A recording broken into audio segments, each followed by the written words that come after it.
has your son seen you go from being dad to Madea's voice ever? Never going to happen. If my son coming there talking about he want to be Madea, we're going to have a long conversation. That's why I did Ninja Turtles. I'm like, son, I need to give you something else.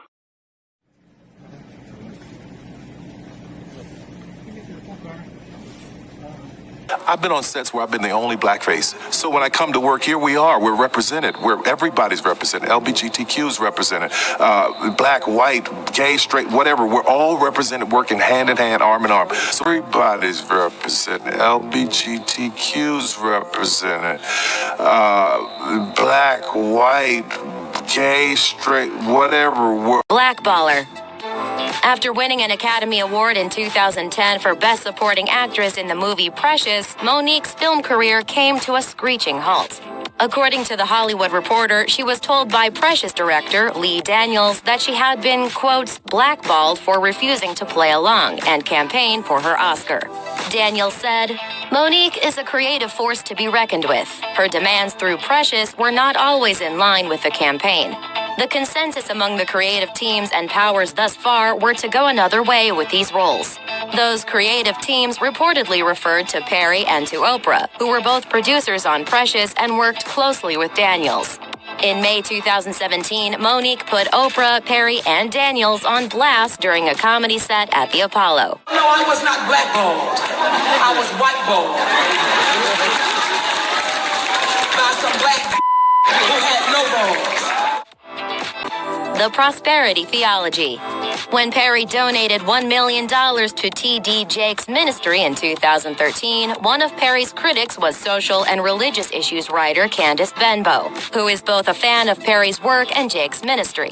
Benbow railed against the prosperity theology where poor and vulnerable parishioners are encouraged to give money with promises of increased returns. She wrote, "The economic commodification of the gospel has been peddled on black people in a way that no other culture has experienced.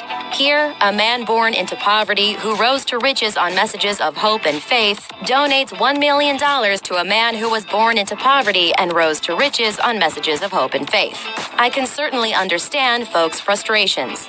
Headlines heated back up in 2017 when Perry promised to donate $1 million to Hurricane Harvey relief efforts, including $250,000 specifically earmarked for televangelist Joel Osteen's church, which had allegedly shut its doors to residents seeking shelter after the storm. Whether he notices or not, his storylines can be colorist at times.